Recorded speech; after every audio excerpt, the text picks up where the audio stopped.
मैं वाज़े तौर पर पैगाम देना चाहनी हाँ भी एक किहो जिहा ड्रामा चल रहा है। वैसे जे तां तू आना है तो सीधी तरह आना, फिर ये हल्की हल्की ढोल की थाप ते की करदा फिरदा है। ਇਹ ਮੇਰਾ ਵਾਜ਼ੇ ਪੈਗਾਮ ਜਿਹੜਾ ਨਾ ਉਹ ਇੰਡੀਆ ਵਾਸਤੇ, ਜਿੱਥੇ ਕੋਈ ਦਾਲ ਨਹੀਂ ਗਲਦੀ ਉਦੋਂ ਫਿਰ ਇਸ ਤਰ੍ਹਾਂ ਦੇ ਹਰਬੇ ਇਸਤੇਮਾਲ ਕਰਕੇ ਪਾਕਿਸਤਾਨ ਨੂੰ ਕਮਜ਼ੋਰ ਕੀਤਾ ਜਾਂਦਾ ਹੈ। ਦਿਲ ਦੁਖੀ ਜ਼ਰੂਰ ਹੋ ਸਕਦਾ ਹੈ, ਲੇਕਿਨ ਅਗਰ ਦੁਸ਼ਮਣ ਇਦਾਂ ਦੀਆਂ ਕਾਰਵਾਈਆਂ ਕਰਦਾ ਇਹਦਾ ਮਤਲਬ ਇਹ ਨਹੀਂ ਹੈਗਾ ਕਿ ਪਾਕਿਸਤਾਨੀਆਂ ਦੇ ਹੌਸਲੇ ਜਿਹੜੇ ਨੇ ਉਹ ਪਸਤ ਹੋ ਜਾਣਗੇ। ਇੰਡੀਆ ਦੀ 2025 ਦੀ ਤੁਸੀਂ ਪੂਰੀ ਇੱਕ ਵਾਰੀ ਹਿਸਟਰੀ ਕੱਢ ਕੇ ਦੇਖ ਲਓ ਕਿ ਇਹਦੀ ਜ਼ਲਾਲਤ ਕਿੱਦਾਂ ਸ਼ੁਰੂ ਹੋਈ ਹੈ, ਨਾ ਸਿਰਫ ਪਾਕਿਸਤਾਨੀਆਂ ਦੇ ਹੱਥੋਂ, ਨਾ ਸਿਰਫ ਪਾਕਿਸਤਾਨੀ ਫੌਜ ਦੇ ਹੱਥੋਂ, ਬਲਕਿ ਇੰਟਰਨੈਸ਼ਨਲ ਲੈਵਲ ਤੇ ਮੋਦੀ ਸਰਕਾਰ ਜ਼ਲੀਲ ਹੁੰਦੀ ਰਹੀ ਹੈ। पूरी कौम ਨੂੰ ਇਹ ਬਾਵਰ ਕਰਾਇਆ ਹੈ ਕਿ ਪਾਕਿਸਤਾਨ ਦੇ ਜਿਹੜੇ ਦੁਸ਼ਮਣ ਨੇ ਨਾ ਉਹ ਕਿਸ ਕਦਰ ਬੁਖਲਾਹਟ ਦਾ ਸ਼ਿਕਾਰ ਨੇ, ਕਿਸ ਕਦਰ ਉਹਨਾਂ ਨੂੰ ਡਰ ਤੇ ਖੌਫ ਹੈ। 11:50 ਦੇ ਕਰੀਬ ਇੱਕ ਖੁਦਕੁਸ਼ ਧਮਾਕਾ ਹੋਇਆ। ਇਸ ਧਮਾਕੇ ਦੇ ਫੌਰਨ ਬਾਅਦ ਜਿਹੜਾ ਨਾ ਮੁਸੱਲਾ ਦਹਿਸ਼ਤਗਰਦ ਜਿਹੜੇ ਨੇ ਉਹ ਹੈੱਡਕੁਆਰਟਰ ਦੇ ਅੰਦਰ ਦਾਖਲ ਹੋਣ ਦੀ ਕੋਸ਼ਿਸ਼ ਕਰਨ ਲੱਗੇ ताकि ज्यादा तो ज्यादा जानी नुकसान है ना वो किया जाए और एक डर ते खौफ इन्हां लोकां दे विच पैदा किया जाए। लेकिन इन्हां नूं ये नहीं पता हैगा कि साडे बहादुर सिक्योरिटी एहलकारां ने ना सिर्फ उन्हां दी इस कोशिश नूं नाकाम कीता बल्कि वो जिन्ने हैशटैग 5 जिहड़े हैगे सी ना उन्हां नूं जहन्नम वासिल कीता। बिस्मिल्लाहिर्रहमानिर्रहीम, अस्सलाम वालेकुम नाज़रीन, तुसीं देख रहे हो 360 डिजिटल पंजाबी और मैं हां तुहाडी मेज़बान शुमाइला नियाज़।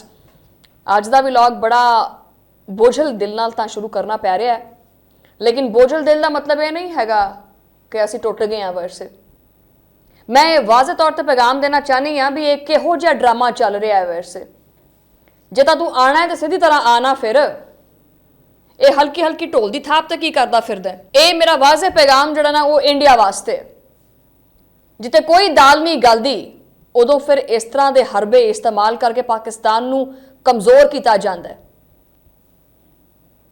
दिल दुखी जरूर हो सकता है, लेकिन अगर दुश्मन इदां ਦੀਆਂ ਕਾਰਵਾਈਆਂ ਕਰਦਾ ਇਹਦਾ ਮਤਲਬ ਇਹ ਨਹੀਂ ਹੈਗਾ ਕਿ ਪਾਕਿਸਤਾਨੀਆਂ ਦੇ ਹੌਸਲੇ ਜਿਹੜੇ ਨੇ ਉਹ ਪਸਤ ਹੋ ਜਾਣਗੇ। ਇੰਡੀਆ ਦੀ 2025 ਦੀ ਤੁਸੀਂ ਪੂਰੀ ਇੱਕ ਵਾਰੀ ਹਿਸਟਰੀ ਕੱਢ ਕੇ ਦੇਖ ਲਓ ਕਿ ਇਹਦੀ ਜ਼ਲਾਲਤ ਕਿੱਦਾਂ ਸ਼ੁਰੂ ਹੋਈ ਹੈ, ਨਾ ਸਿਰਫ ਪਾਕਿਸਤਾਨੀਆਂ ਦੇ ਹੱਥੋਂ, ਨਾ ਸਿਰਫ ਪਾਕਿਸਤਾਨੀ ਫੌਜ ਦੇ ਹੱਥੋਂ, ਬਲਕਿ ਇੰਟਰਨੈਸ਼ਨਲ ਲੈਵਲ ਤੇ ਮੋਦੀ ਸਰਕਾਰ ਜ਼ਲੀਲ ਹੁੰਦੀ ਰਹੀ ਹੈ। ਔਰ ਮੋਦੀ ਆਪ ਤਾਂ ਖੈਰ ਕੁਝ ਜ਼ਿਆਦਾ ਹੀ ਜ਼ਲੀਲ ਹੋਇਆ। ਜਿਹੜਾ ਉੱਥੇ ਅਕਲੀਅਤਾਂ ਦੇ ਨਾਲ ਜਿਹੜਾ ਸਲੂਕ ਕੀਤਾ ਜਾਂਦਾ ਹੈ ਉਹ ਤਾਂ ਇੱਕ ਸਾਈਡ ਤੇ ਜੋ ਸਿੱਖਾਂ ਨਾਲ ਕੀਤਾ ਗਿਆ ਉਹ ਵੀ ਤੁਸੀਂ ਦੇਖ ਲਓ ਕਿ ਕੀ ਹੈ। ਗੁਰਪੰਤ ਵੰਸ਼ ਸਿੰਘ ਪੰਨੂ ਦੀ ਕਤਲ ਦੀ ਸਾਜ਼ਿਸ਼ ਤੱਕ ਬੇਨਕਾਬ ਹੋਈ। ਇਹ ਸਮਝਦੇ ਆ ਕਿ ਵੀ ਅਸੀਂ ਕੋਈ ਪਰਦੇ ਦੇ ਪਿੱਛੇ ਬਹਿ ਕੇ ਕੋਈ ਐਸੀਆਂ ਕਾਰਵਾਈਆਂ ਕਰਾਂਗੇ ਔਰ ਕਿਸੇ ਨੂੰ ਕੰਨੋ ਕਾਨ ਖਬਰ ਨਹੀਂ ਹੋਏਗੀ, ਪਤਾ ਨਹੀਂ ਚੱਲੇਗਾ। ਇਹ 2025 ਚੱਲ ਰਿਹਾ, ਇੱਥੇ ਕੋਈ ਚੀਜ਼ ਲੁਕਦੀ ਨਹੀਂ ਹੈਗੀ, जिन्ना मर्जी इंसान लुकाने की कोशिश कर लवे। अज का व्लॉग शुरू करते हैं जनाब एक ऐसे वाक़े तो जिन्हें अज सुबह के टाइम बड़ी गमजदा जी है ना खबर दी, लेकिन हौसले पस्त ना कर सकी। करो जनाब अज का व्लॉग शुरू।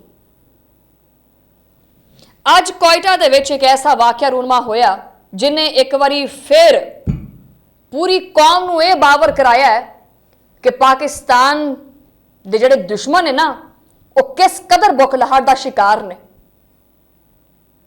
ਕਿਸ ਕਦਰ ਉਹਨਾਂ ਨੂੰ ਡਰ ਤੇ ਖੌਫ ਹੈ, ਔਰ ਉਹ ਕਿਸ ਤਰ੍ਹਾਂ ਆਪਣੀਆਂ ਨਾਕਾਮੀਆਂ ਨੂੰ ਛੁਪਾਉਣ ਵਾਸਤੇ, ਇਹ ਛੁਪਾਉਣਾ ਹੀ ਹੋਰ ਕੀ ਹੈ, ਉਹ ਆਪਣੀਆਂ ਨਾਕਾਮੀਆਂ ਨੂੰ ਛੁਪਾਉਣ ਵਾਸਤੇ ਮਾਸੂਮ ਸ਼ਹਿਰੀਆਂ ਨੂੰ ਤੇ ਸਿਕਿਉਰਿਟੀ ਫੋਰਸਿਸ ਨੂੰ ਨਿਸ਼ਾਨਾ ਬਣਾਉਣ ਦੀ ਕੋਸ਼ਿਸ਼ ਕਰਦੇ।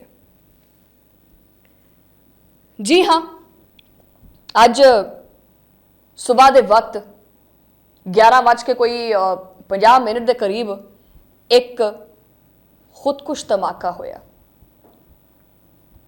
और यह खुदकुश धमाका FC हैडकुआटर के करीब किया गया, उहदे नेड़े किया गया।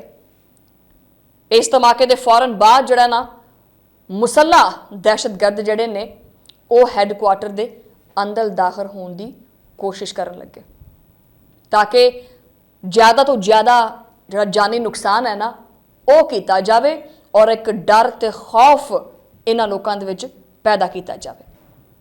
लेकिन इन्हां नूं ये नहीं पता हैगा कि साडे बहादुर सिक्योरिटी एहलकारां ने ना सिर्फ उन्हां दी इस कोशिश नूं नाकाम किया बल्कि वो जिन्ने हैशटैग 5 जिहड़े हैगे सी ना ਉਹਨਾਂ ਨੂੰ ਜਹੰਨਮ ਵਾਸਲ ਕੀਤਾ। ਉਹਨਾਂ ਦਹਿਸ਼ਤਗਰਦਾਂ ਦੇ ਕਬਜ਼ੇ ਵਿੱਚੋਂ ਭਾਰੀ ਅਸਲਾ ਬਰਾਮਦ ਹੋਇਆ, ਬਾਰੂਦੀ ਮਵਾਦ ਉਹ ਵੀ ਬਰਾਮਦ ਹੋਇਆ, ਗੋਲੀਆਂ ਵੀ ਵਾਵਾ ਤਾਦਾਦ ਦੇ ਵਿੱਚ ਬਰਾਮਦ ਹੋਈਆਂ। ਇਹ ਸਾਰਾ ਕੁਛ ਜਿਹੜਾ ਹੈ, ਗੋਲੀਆਂ, ਬਾਰੂਦ, ਮਵਾਦ, ਇਹ ਸਾਰਾ ਕਿਸ ਚੀਜ਼ ਦੀ ਨਿਸ਼ਾਨਦੇਹੀ ਕਰਦਾ ਹੈ?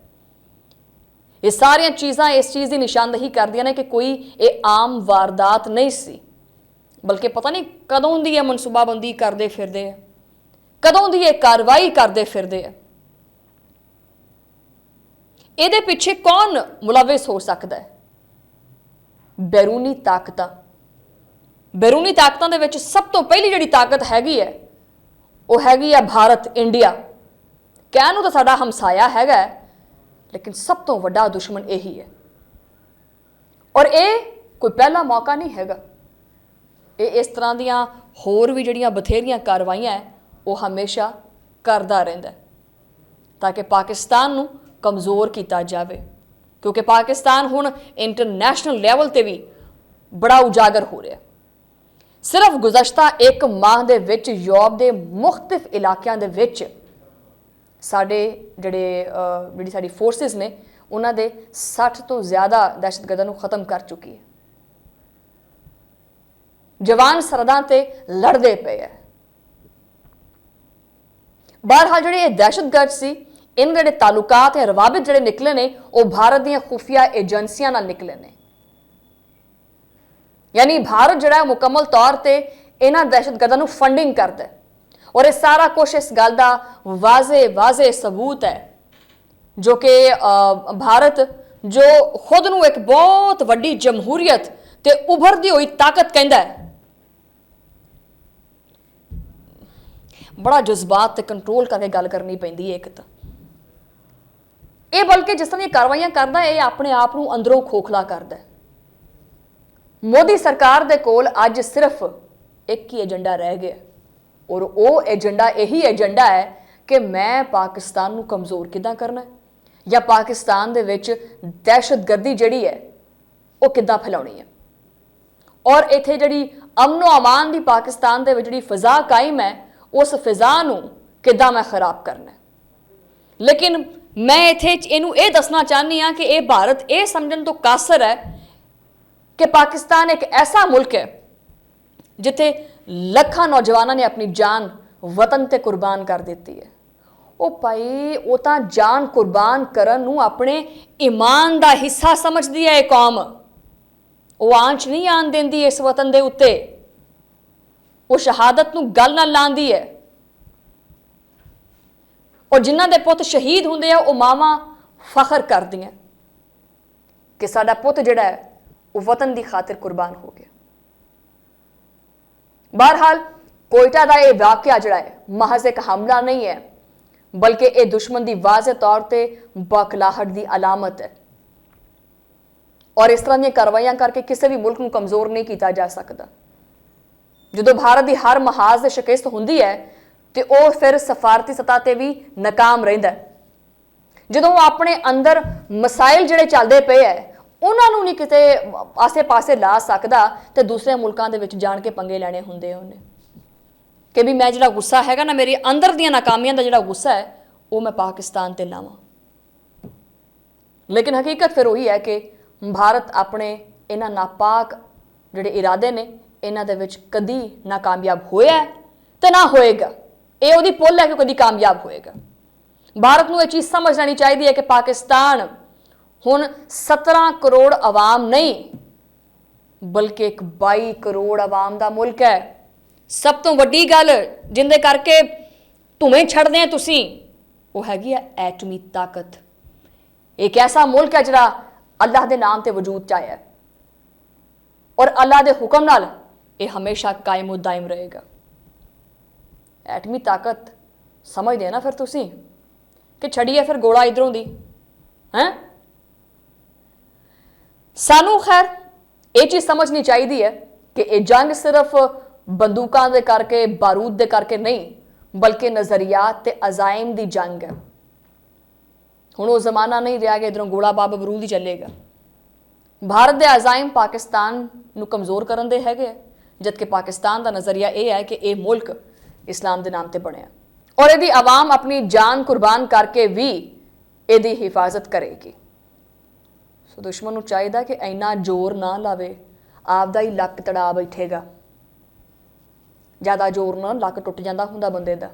और इत्थे एक होर हकीकत जिहड़ी है ना वो भी दुश्मन नूं समझनी चाहिदी है कि पाकिस्तान की आवाम ते सिक्योरिटी इदारे बिल्कुल एक पेज ते ने और एक वो रिश्ता है जिहड़ा टुट नहीं सकता। चाहे वो बलोचिस्तान है, वो खैबर पख्तूनख्वा है या मुल्क का कोई भी हिस्सा है, पाकिस्तान की आवाम एक है और वो अपने इदारियां दे नाल खड़ोती है। और यही वजह है कि दुश्मन हमला करता है पर आवाम के हौसले टुटते नहीं बल्कि मजीद बुलंद होंदे है। हर शहीद की जिहड़ी कुर्बानी और कौम वास्ते एक नया अज़म लैके आती है, एक नया हौसला, एक नया इरादा लैके आती है। व्लॉग थोड़ा लंबा हो रहा है वैसे, लेकिन अज का यह नाकाम हमला पाकिस्तान की सिक्योरिटी फोर्सिस की पेशावराना महारत का एक मुंह बोलता सबूत है। दहशतगर्द हैडकुआटर्स के अंदर दाखिल नहीं हो सके, उन्होंने दीवार दे उन्होंने जिहड़ा ना वो दीवार के बाहर ही अंजाम नूं पहुंचा दिता गया। और अगर खुदा ना खास्ता ये हमला कामयाब हो जाता तो नुकसान बहुत ज़्यादा होना सी। मगर अल्लाह का शुक्र अदा करते हैं कि अल्लाह ताला दे फजलो करम नाल साडे जवानों की कुर्बानी की बदौलत ये मनसूबा खाक च मिला दिता गया और इसी तरह इन्हां दे मनसूबे जिहड़े ने वो खाक च मिलाते रहांगे।